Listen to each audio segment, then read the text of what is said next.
செவ்வாய் பயிற்சி பலன்கள் ரிஷபராசி நண்பர்களுக்காக. இதில் 7ஆம் இடத்தை செவ்வாய் பார்க்குறாரு.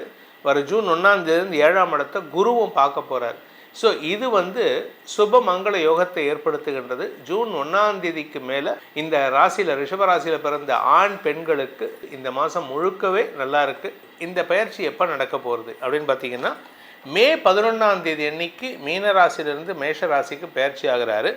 அந்த இடத்துல மே 11லேருந்து 2026 ஜூன் 20ஆம் தேதி வரைக்கும் கிட்டத்தட்ட 39 நாள் 40 நாள் வச்சுப்போம்.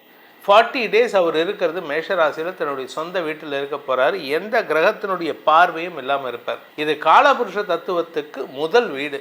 அதனால் பல பெரிய மாற்றங்கள் ஏற்படுகின்ற அமைப்பை தருகின்ற இந்த பயிற்சியாக இருக்க போகிறது. ரிஷபராசியை பொறுத்த வரைக்கும் விரையாதிபதி களத்திரஸ்தானாதிபதி செவ்வாய் விரயஸ்தானத்துக்கு வர்றார். சனியுடைய தொடர்பை விட்டு வெளியில் வர்றது ஒரு நல்ல விஷயம். அதுவும் லாபஸ்தானத்தில் இருந்த வரைக்கும் நல்லது தான் நடந்தது. இப்போ அவர் விரயஸ்தானத்துக்கு வர்றார்.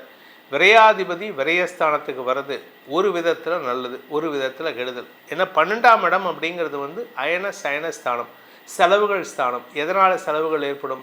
7ஆம் வீட்டு அதிபதி அங்கே வர்றதுனால வாழ்க்கை துணைக்கான செலவுகள் ஏற்படுறதுக்கான வாய்ப்பு இருக்குது. எதிர்பாலின நண்பர்களின் தேவைகளை பூர்த்தி செய்வீர்கள். உங்களுக்கு பாய் ஃப்ரெண்ட்ஸ் இருக்காங்க, கேர்ள் ஃப்ரெண்ட்ஸ் இருக்காங்கன்னா அவங்களுக்கு நீங்கள் செலவு பண்ணணும். அவங்களுடைய தேவைகளை பூர்த்தி செய்வதற்காக செலவுகள் ஏற்படும். இதில் இன்னொரு நல்ல விஷயமும் இருக்குது. 12ஆம் இடத்து அதிபதி 12ஆம் இடத்துல போய் உட்கார்றது குறிப்பாக இந்த ரிஷபராசிக்கு, அதே மாதிரி தனுசு ராசிக்கு 12ஆம் வீட்டு அதிபதியான செவ்வாய் 12ஆம் இடத்தில் அமர்வதன் மூலமாக செலவுகள் குறைந்து சேமிப்புகள் அதிகரிக்கிறதுக்கான யோகம் ஏற்படும். அது இன்னொரு விஷயம் என்னென்னா, உங்களுக்கு தூக்கம் கெடும். இந்த கிட்டத்தட்ட ஒரு 40 நாள் உங்களால் நிம்மதியாக தூங்க முடியாது. நிம்மதியாக தூங்க முடியாது. அப்போ நிம்மதி போயிடுமா சார்னா இல்லை. அதுவும் நல்ல விஷயந்தான். என்ன அப்படின்னு கேட்டிங்கன்னா, உங்கள் கூட வேலை பண்ணக்கூடிய பார்ட்னர்ஸ்லாம் விலகி போவாங்க, அல்லது உங்களுடைய பார்ட்னர்ஸ் உங்கள்கிட்ட கூடுதல் பொறுப்பை கொடுத்துருவாங்க. இதனால் நீங்கள் அதிகமான உழைப்பை தரக்கூடிய நல்கக்கூடிய வாய்ப்புகள் ஏற்படும். இதில் 7ஆம் இடத்தை செவ்வாய் பார்க்குறாரு. வர ஜூன் 1ஆம் தேதி 7ஆம் இடத்தை குருவும் பார்க்க போகிறார். ஸோ இது சுப மங்கள யோகத்தை ஏற்படுத்துகின்றது. ஜூன் 1ஆம் தேதிக்கு மேலே இந்த ராசியில் ரிஷபராசியில் பிறந்த ஆண் பெண்களுக்கு திருமண யோகம் கைகூடுவதற்கான வாய்ப்புகள் இருக்குது. அதாவது திருமணத்திற்கான சுப செலவுகள் ஏற்படுறதுக்கான வாய்ப்பு இருக்குது. இன்ஃபேக்ட் இன்னும் சொல்லப்போனால், சார் எனக்கும் என் கணவருக்கும் கல்யாணம் எடுத்து என் ஹஸ்பண்ட் ஃபாரினில் ஒர்க் பண்ணிகிட்டு இருக்காரு. நான் அங்கே என்ன பண்ணுறதுன்னு தெரில. நான் எங்கள் மாமனார் வீட்டிலோடு இருக்கேன், மாமனார் மாமியாரோடு இருக்கேன். நான் என் கணவரோடு சேர்ந்தே வாழலை. 1.5 வருஷமாக அவர் வரேன்னு சொல்கிறார், வரல அப்படின்னு சொல்லக்கூடிய நபர்களுக்கெல்லாம், பெண்களுக்கெல்லாம் இந்த செவ்வாய் பயிற்சி கணவனோடு இணைந்து வாழ்வதற்கான கடல் கடந்த பயணத்தை ஏற்படுத்துவதற்கான வாய்ப்பை ஏற்படுத்தும். அதே சமயம் இன்னொரு நல்ல விஷயம் என்னென்னா, வழக்குகள், பூர்வீக சொத்து சம்பந்தமான வழக்குகளில் செலவுகள் ஏற்படும். அதாவது செட்டில்மெண்ட்டுக்கு வரதுக்கான நேரம் இது. இந்த வழக்குகளால் உங்களுக்கு பணவரையம் ஏற்பட்டாலும் வழக்குகளில் இருந்த தடுமாற்றங்கள் விலகி உங்களுக்கு நன்மைகள் ஏற்படும். பூர்வீக சொத்து உங்கள் கைக்கு வருவதற்கான வாய்ப்புகள் ஏற்படுகின்ற சிறப்பான மாதங்களாக இந்த 1.5 மாதம் இருக்க போகிறது. இதில் 5ஆம் வீட்டு அதிபதி புதன் உங்கள் விரயஸ்தானத்தில் இருக்கார். இதில் 14ஆம் தேதி ராசிக்குள்ளே வராரு. 5ஆம் வீட்டு அதிபதி விரயஸ்தானத்தில் இருக்கிறனால குழந்தைகளுடைய எதிர்காலம் கருதி குழந்தைகளுக்கு முதலீடு செய்வதற்கான வாய்ப்புகள் ஏற்படும். அதுக்கான கடன் உதவிகள் கிடைப்பதற்கும் வாய்ப்பு இருக்குது.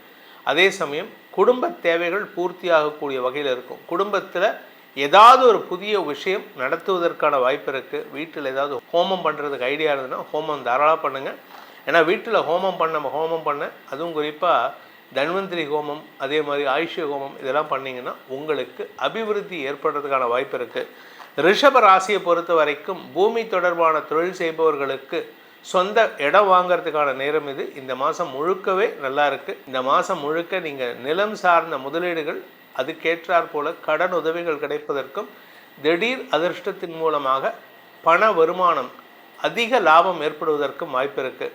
அரசாங்க ரீதியாக உங்களுக்கு அங்கீகாரம் கிடைக்கிறதுக்கான யோகமும் ஏற்படுகின்ற ஒரு சிறப்பான மாதமாக இந்த செவ்வாய் பயிற்சி இருக்குது.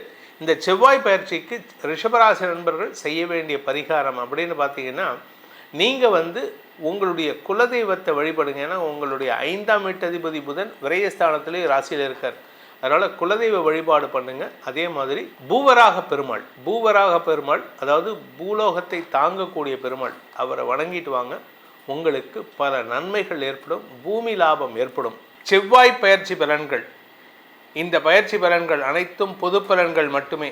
திருக்கணித பஞ்சாங்க முறைப்படி கணிக்கப்படுகின்ற இந்த பலன்கள் உங்களுக்கு சாதகமாகவோ பாதகமாகவோ நடந்திட உங்களுடைய ஜனனகால ஜாதகம் மற்றும் தசாபக்திகள் துணை நிற்க வேண்டும்.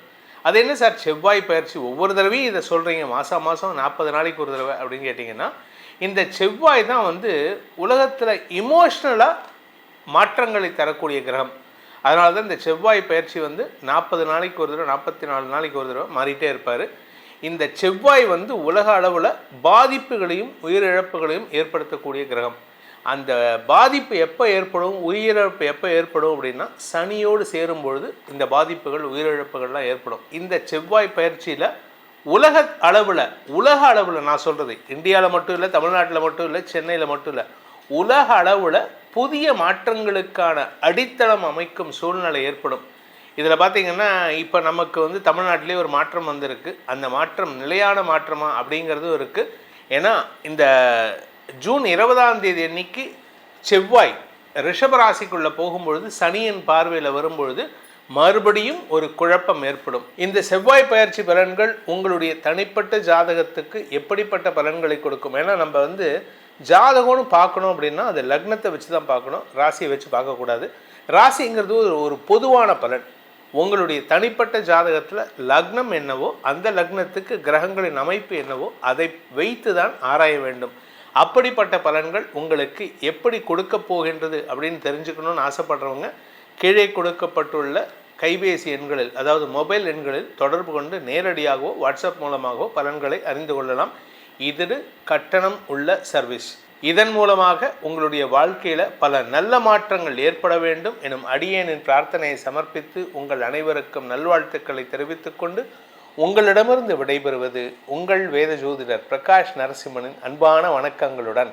நன்றி, வணக்கம்.